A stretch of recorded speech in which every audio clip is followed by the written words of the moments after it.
Votre attention s'il vous plaît. Cet élément est en français. Contactez-nous pour savoir s'il est aussi disponible en la langue de votre préférence. Veuillez aussi noter qu'il est en audio uniquement. Dépourvu de ce fait d'image originaire. À présent, nous vous convions à suivre, depuis christequality.com et évangile-éternel.com, la rubrique Académie biblique de l'évangile-éternel.com.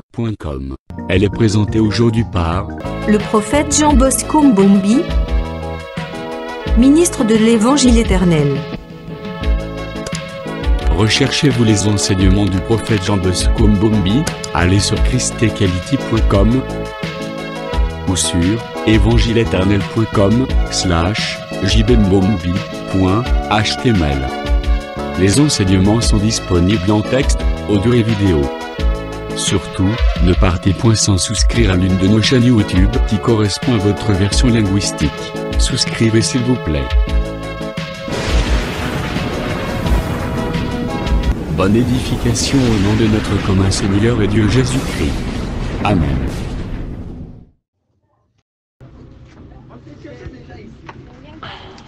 Gloire au Seigneur. Nous bénissons le Seigneur pour cette opportunité, puisque nous voulons encore parler de sa part. Nous sommes en train d'expliquer les 5 grâces ministérielles. Après avoir touché la grâce prophétique, nous voulons maintenant aborder le doctorat ou la grâce ministérielle appelée le docteur. Nous sommes dans le livre d'Éphésiens chapitre 4,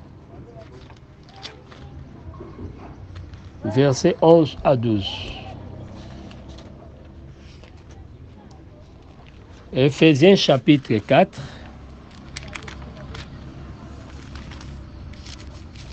je lis le 11e verset. Je lis au nom du Seigneur Jésus-Christ.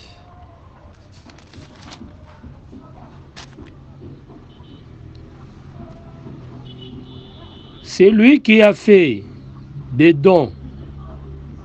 C'est lui qui a fait don de certains comme apôtres, d'autres comme prophètes, d'autres comme évangélistes, et d'autres encore comme pasteurs et enseignants. Nous prenons 1 Corinthiens, chapitre 12, le verset 28. Je crois que cette traduction nous a facilité la tâche.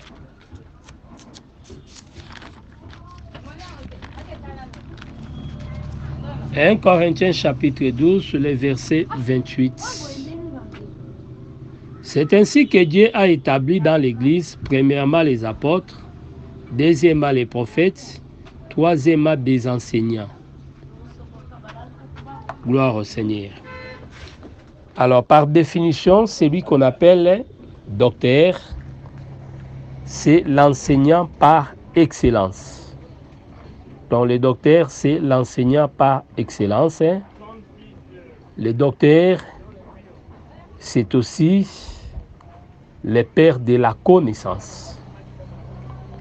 Voyez, si l'apôtre est le garant de la doctrine et que le prophète est le père des lumières, le docteur est le père de la connaissance. C'est quelqu'un qui a la maîtrise des Écritures. Voilà pourquoi les enseignants sont appelés aussi des maîtres. Les maîtres. Donc lorsque Jésus, on l'appelait Rabouni, c'est-à-dire on les regardait comme un docteur. Jean chapitre 3, versets 1 à 3. Donc Jésus était un maître. Voyez, c'est très très important. Donc quand nous parlons docteur, un docteur, c'est un enseignant de la parole. Nous considérons les 3 ministères, c'est-à-dire l'apôtre, les prophètes et les docteurs qui sont établis premièrement dans l'Église, puisque Paul dit, Dieu a établi premièrement les apôtres, les prophètes et les docteurs. Vous voyez? Mais il faut retenir que parmi ces trois enseignants, l'enseignant par excellence, c'est les docteurs. Donc, c'est ce que nous devons comprendre. Alors, un docteur, c'est celui qui explique, celui qui apporte la lumière aussi. Voyez, puisque la lumière du premier jour, la lumière du quatrième jour. Mais la lumière du premier jour, vous allez remarquer, n'avait pas de corps. Mais ici, la lumière est circonscrite. Voyez, c'est pourquoi les prophètes peuvent parler en désordre, mais les docteurs permettent que l'enseignement soit orienté. Voyez, il a même la précision. Donc voilà la chose que nous devons comprendre. Donc c'est un ministère qui travaille pour ôter l'ignorance. C'est pour le soleil. L'œuvre du quatrième jour expliquait aussi les doctorats. Donc il dissipait les ténèbres. Voyez, on dit rien n'est dérobé sous la lumière et sous la chaleur du jour. Voyez, quand le soleil se lève, tout devient clair. C'est ça l'œuvre du ministère appelé les doctorats. Alors là, je prends deuxième point, les exemples. Les exemples du ministère du doctorat.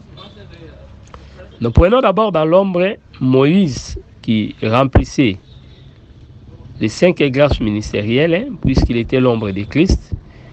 Nous disons aussi que Moïse, comme enseignant, était docteur. Et cela s'explique dans les livres des Nombres, où nous voyons les détails ou l'explication des campements, chose que les autres livres n'ont pas fait. Mais nous voyons dans les livres des Nombres, on a bel et bien expliqué les campements avec détails. Et au total, Israël réalisa 50 campements. Voyez. Donc, rien que par nombre, on peut bien ramener en ordre la marche d'Israël. C'est ça les doctorats. Les livres sont en désordre.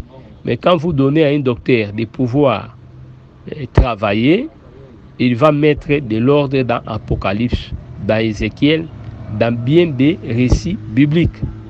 Donc c'est très très important. Mais les prophètes peuvent s'élever seulement pour donner des lumières. Voyez Apocalypse 4, ça signifie ça. Apocalypse 12, ça représente ça. Mais les prophètes, les docteurs, est mieux placé pour positionner même les événements. Dit que ce chapitre-ci, normalement, est avant celui-ci. Voyez, donc ça vaut la peine. Il faut que nous ayons des docteurs dignes de ces noms pour que nous ayons des amples détails et de la vraie connaissance par rapport aux Écritures. Donc, c'est vraiment un détaillant. Si le prophète explique en peu de mots, le docteur, lui, explique d'une manière détaillée.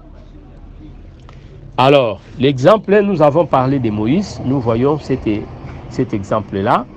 Nous avons aussi expliqué que lorsque Israël rentrait de la déportation, l'œuvre qu'accomplissait Esdras, les scribes, c'était l'œuvre d'un docteur. Donc, voilà encore un autre exemple d'un enseignant dans la Bible. Christ, c'est l'enseignant par excellence. Alors là, nous prenons le livre pour parler encore de notre docteur, c'est Apollos. Je prends d'abord la pensée de 1 Corinthiens chapitre 3.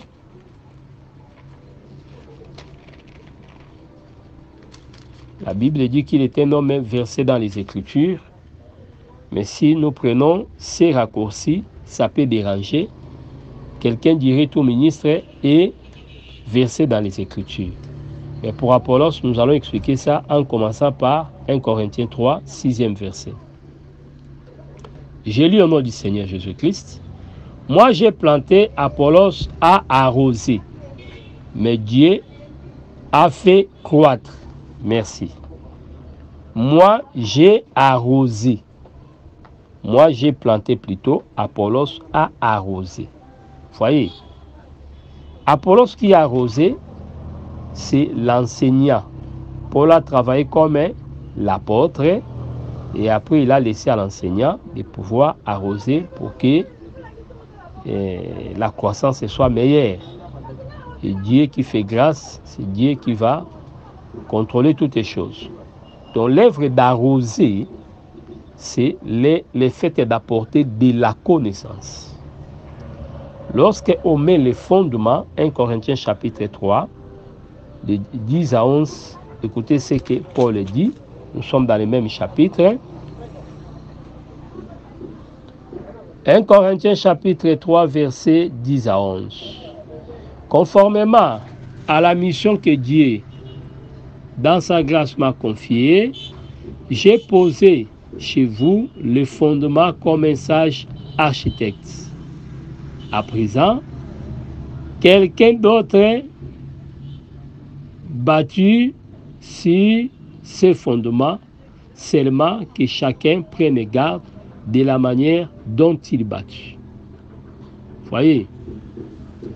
Donc, il y a les fondements et les autres grâces viennent ajouter. Donc, quand Apollos a arrosé, il a arrosé après que Paul y planté. C'est la même chose. Donc, ce qu'il a dit, moi j'ai planté, Apollos a arrosé. En d'autres mots, il a répété, j'ai posé les fondements. Un autre bâti, là-dessus, c'est Apollos. Voyez? C'est ça que nous avons appelé dans les premiers langages arroser. Donc là, nous sommes dans l'agriculture, dans l'agronomie. Ici, nous sommes dans la construction. Voyez? C'est pourquoi Dieu explique son œuvre en touchant presque beaucoup de domaines. Donc Dieu, c'est un médecin. Dieu, c'est un économiste. Vous voyez, parabole de l'économe infidèle. Vous voyez, quand on parle sur les économes, quand on parle sur les intendants, ce sont des notions de l'économie. Vous voyez, donc tous les domaines de la vie concernent l'œuvre de Dieu. Donc c'est pourquoi le ministre est aussi un médecin. Donc Dieu est un médecin. Les ministres, c'est un astrologue. Donc, tous les domaines de la vie nous concernent. Donc, voilà ce que nous devons retenir. Alors, donc, dans la Nouvelle Alliance, nous prenons l'exemple de ce docteur Apollos. C'est pour l'Écriture dit qu'il était un homme versé dans les Écritures et il prêchait Christ avec exactitude. Donc ce langage-là n'est pas très clair. C'est pourquoi nous avons expliqué cela avec 1 Corinthiens chapitre 3 pour vous démontrer qu'il était question du doctorat. Donc quand on dit Apollos est versé dans les Écritures, ces juifs-là étaient bel et bien un docteur de la parole. Actes des Apôtres chapitre 18. Verset 29. Un juif nommé Apollos, originaire d'Alexandrie, était arrivé à Éphèse. C'était un homme très éloquent qui connaissait très bien les Écritures. Il avait été instruit de la voix du Seigneur et parlait avec enthousiasme de Jésus. L'enseignement qu'il apportait sur lui était d'une grande exactitude, mais il ne connaissait que les baptêmes des gens. Un homme précis dans les Écritures, mais il avait quand même des limites. Voyez. Donc, nous voulons aussi dire ce n'est pas lorsqu'on est docteur, grand prédicateur, que vous êtes parfait. On a trouvé cet homme avec des grandes révélations, mais il était limité. Quelque part, il ne connaissait pas les baptêmes des gens. Il ne connaissait que les baptêmes des gens. Il n'avait pas l'expérience avec les baptêmes dans la Nouvelle Alliance, ni l'expérience avec les Saint-Esprit. Voyez, on ne l'a pas méprisé, mais au contraire, lorsque les frères l'ont trouvé, les frères l'avaient aidé. Donc, c'est très très important. Alors, je prends aussi Acte 13, pour expliquer que dans la Nouvelle Alliance, il y a des docteurs. Ce ministère est tellement important. Il y a des assemblées, même dans les messages du frère Branham, les années antérieures, c'était difficile de voir un docteur de la parole. Vous voyez, malgré la connaissance que les branhamistes ont, mais la plupart des prédicateurs dans leurs assemblées n'étaient que des pasteurs. Mais pour trouver les autres ministères, c'était difficile. Mais aujourd'hui, ils ont compris l'importance de l'Éphésiens 4 et nous commençons de voir maintenant les apôtres aussi. Quoique jusque-là, personnellement, je n'ai pas encore trouvé un prophète. Et ce n'est pas seulement dans les messages du frère Branham. Quand vous allez aussi, par exemple, chez les protestants, c'est difficile de trouver un prophète. On vous dit les diacres jouent la fonction des enseignants. Mais or, dans l'enseignement des apôtres, diaconat, c'est autre chose. Quand vous allez aussi chez Néo, les gens de Néo, dans cette confession-là, on confond les diacres et de l'enseignant. Vous voyez, quand on vous présente un diacre, pour eux, ce diacre-là, c'est un enseignant. Vous voyez. Mais le diacre, selon la Bible, il reste plus un économe de l'Église, un gestionnaire des biens de l'Église. Vous voyez. Mais un enseignant fait partie plutôt du corps ministériel.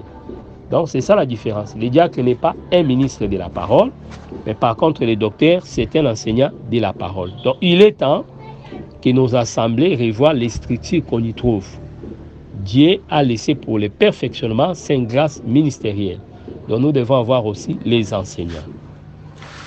Actes chapitre 13, verset 1er, il y avait alors dans l'église d'Antioche des prophètes et des enseignants.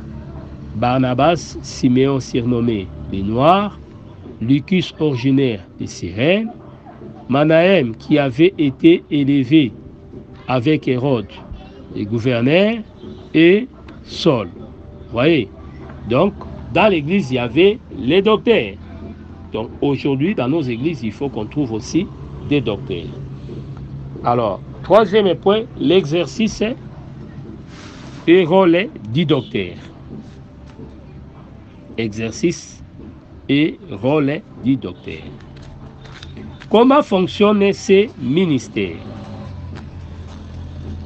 J'avais dit premièrement que le docteur, c'est un enseignant par excellence. Le docteur comme enseignant par excellence, c'est quelqu'un qui travaille pour que l'ignorance soit ôtée. Un docteur est celui qui ôte l'ignorance.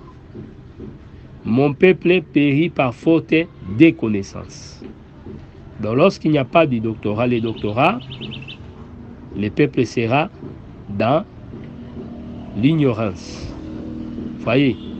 Mais le ministère qui doit travailler pour que Osée 4:6 ne soit pas dit dans l'assemblée, c'est les doctorats. Donc les doctorats, c'est le ministère qui doit travailler pour que le peuple ait de la connaissance. Voyez. Donc nous disons, les docteurs, c'est les ministres qui travaillent pour ôter l'ignorance. C'est les ministères qui travaillent pour communiquer la connaissance, la science. Domaine de la connaissance, domaine de la science, c'est le domaine qui concerne tous les ministres, mais en particulier, nous avons dit les pères de la connaissance, c'est les docteurs. Donc c'est ça.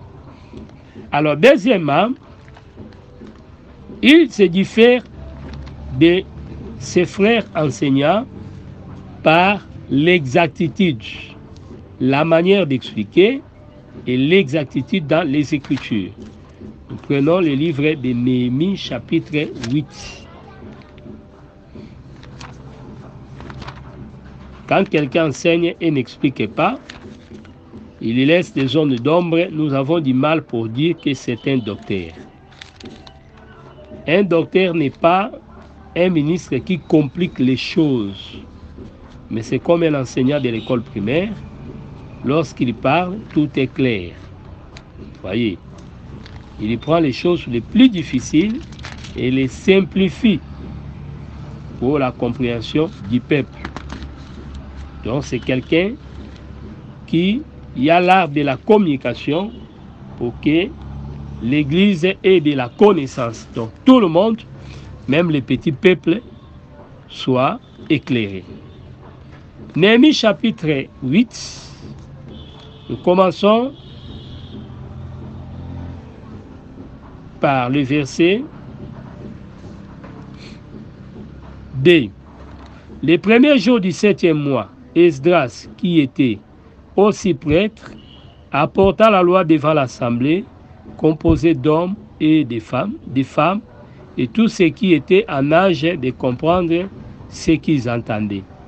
Il les lut dans les livres depuis l'aube jusqu'à midi, sur la place qui était devant la porte des eaux. Donc la lecture se faisait devant la porte des eaux pour dire seulement la parole qui communiquait. Esdras était des eaux qui coulaient dans sa bouche. C'est très très important. Donc la bouche d'Esdras était la porte des eaux. Il est lu dans les livres depuis l'aube jusqu'à midi sur la place qui est devant la porte des eaux. Tout le peuple était attentif à la lecture du livre de la loi, hommes et femmes et tous ceux qui étaient en âge de comprendre. Esdras se tenait sur une strate de bois dressée pour la circonstance. À sa droite se tenait, on a cité ces hommes, je prends le verset 5, comme ils étaient placés plus haut que tout le peuple, chacun les vit ouvrir les livres. En ce moment-là, tous se levèrent. Esdras loua l'Éternel, le grand Dieu, et tout le peuple s'écria Amen, Amen. Puis il s'inclinait jusqu'à terre et se prosternait devant l'Éternel pour l'adorer. Je prends le verset 8. Il lisait dans la loi de Dieu et expliquait. Par là, je vais dire que Esdras a fait la lecture. 7e verset. Alors Josué bénit Chérébia, Yamin, Akoub, Shabetcha, Odia, Maseja, Kelirba, Azaria, Yozarbe, Anan. Tous ces gens qu'on a cités là-bas, ce sont des Lévites, les sacrificateurs plutôt, et les autres Lévites expliquaient la loi au peuple qui se tenait debout. 8. Il lisait dans la loi de Dieu et expliquait au fur et à mesure de façon posée et distincte. Voyez, afin que chacun puisse comprendre ce qu'il avait lu. Voyez, donc on lisait distinctement et on donnait le sens. C'est ce que lui second dit. Distinctement. Donc on nuançait même les termes, on tenait compte du contexte. C'est ça l'œuvre du doctorat. C'est pour un docteur, lorsqu'il enseigne, il a toujours besoin d'associer les autres connaissances. Quand vous êtes en face d'un docteur qui enseigne, il marche comme un lézard, nous doutons fort. Mais un docteur, c'est quelqu'un qui marche comme un caméléon. Avant de poser l'autre patte, il faut qu'il traîne d'abord avec la patte. La patte qu'il avait posée soit d'abord bien mise. Et pour la soulever, il faut que l'autre là soit encore bien posé. Donc il marche de campement en campement. Par exemple, le soir étant venu, Jésus dit, passons à l'autre bord. Vous voyez, je prends Marc chapitre 4, 41, vous descendez.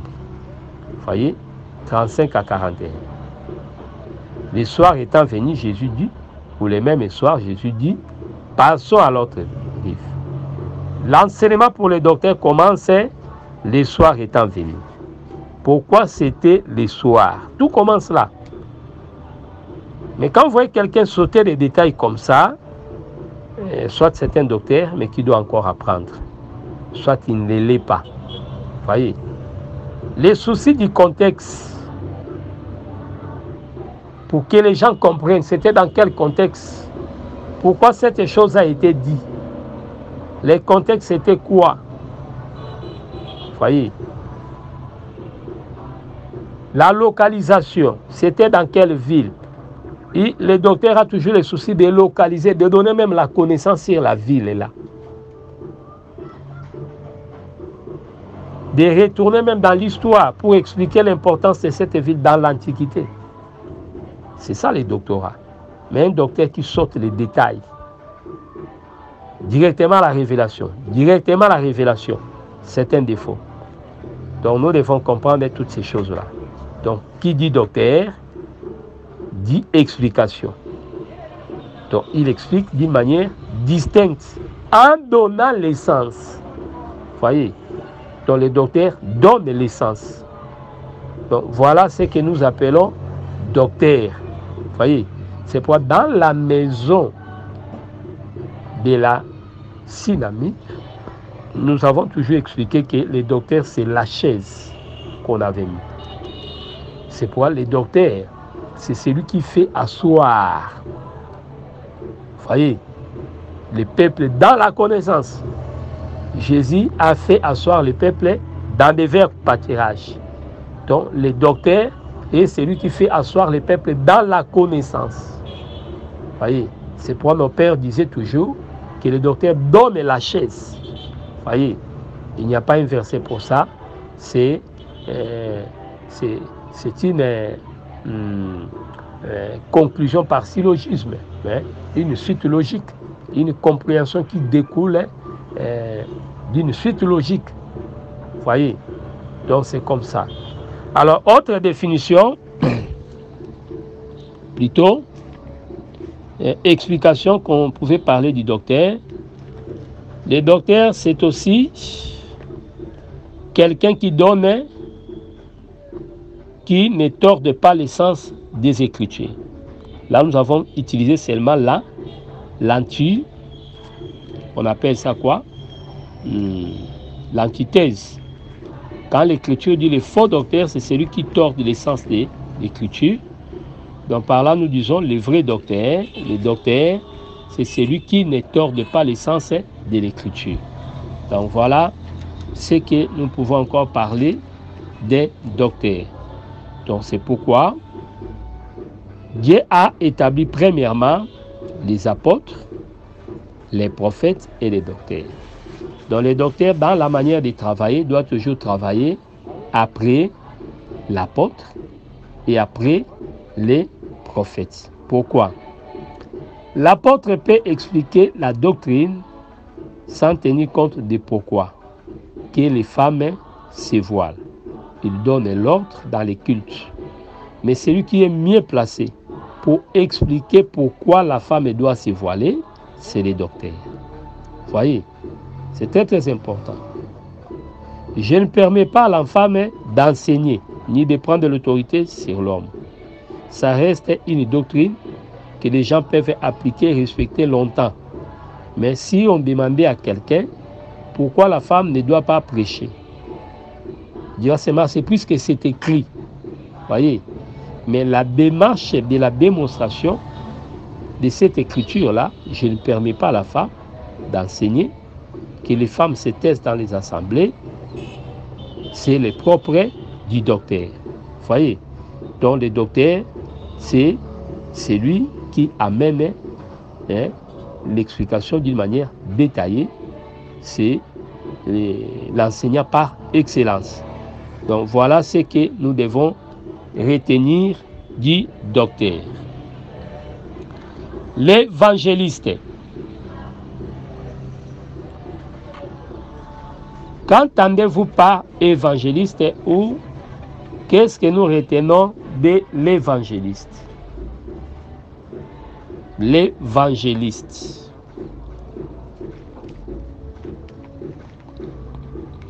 Un évangéliste, c'est un messager de la bonne nouvelle. L'évangéliste, c'est le messager de la bonne nouvelle.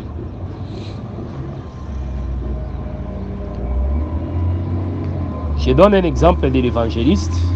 Je commence par Jésus, Actes chapitre 10.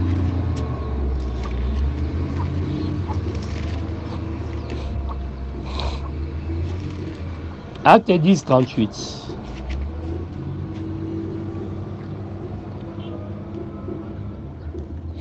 J'ai fait la lecture.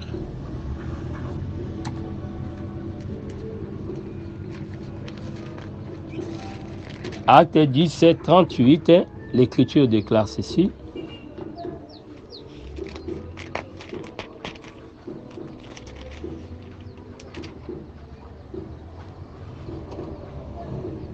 Vous savez comment Dieu a oint Jésus de Nazareth. Merci d'avoir suivi ce message et que Jésus-Christ vous bénisse.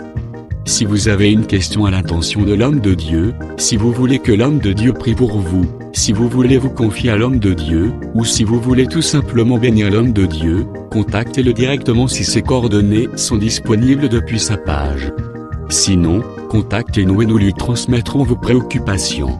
N'oubliez pas de faire un tour à notre page évangélisation pour voir en quoi vous pouvez vous rendre utile à Christ par cette œuvre. Que Dieu vous bénisse tous. Amen. ChristQuality.com. Les cieux en un clic de la souris. Évangile-éternel.com. Le site de l'Évangile éternel. Christ et Quality Fondation, équilibrer la manne ramassée dans le désert de sorte que chacun ait un numéro. Branchez-vous sur ChristEquality.com ou sur évangile-éternel.com et vous attendra au rendez-vous. La radio mondiale évangile-éternel.com, enseignement non-stop. La télé prophétique évangile-éternel.com TV, enseignement quantique et documentaire biblique. L'église virtuelle, assemblée et culte de prière des saints, en ligne et en direct. La rubrique Pasteur et thème. Retrouvez tous les ministres de l'Évangile éternel, en vidéo, audio et texte. La rubrique Bible révélée. Explication prophétique de la Bible, mot à mot. La rubrique Questions et réponses expose les réponses des ministres à vos questions difficiles et compliquées. La rubrique Prophétie et actualité décrypte pour vous l'actualité en rapport avec les prophéties bibliques. La rubrique Aréopage ouvre à tous et sans censure le libre débat et exposition contradictoire. Évangile-éternel.com démystifie au moyen de l'enseignement des erreurs, des fausses religions, églises, doctrines et philosophies.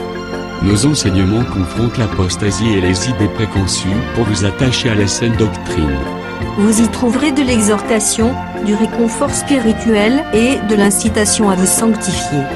Sur évangile-éternel.com, sollicitez une requête de prière, et les ministres et plusieurs saints prieront pour vous.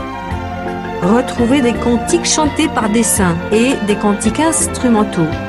Venez y apprendre d'autres langues à travers la Bible audio multilingue. Les enseignements sont en toutes les langues. évangile-éternel.com, le site de l'Évangile éternel. Motivez-nous en souscrivant à l'une de nos chaînes YouTube, celle de votre préférence linguistique. Et venez évangéliser avec nous en partageant, autant que faire se peut, notre site web, nos YouTube channels ainsi que toutes nos publications. Merci de le faire et que Jésus-Christ notre commun Seigneur et Dieu vous bénisse tous. Amen. ChristEquality.com. Les cieux sont à la portée de votre main, juste par un simple clic de la souris. ChristEquality Fondation, équilibrer la manne ramassée dans le désert de sorte que chacun ait un numéro.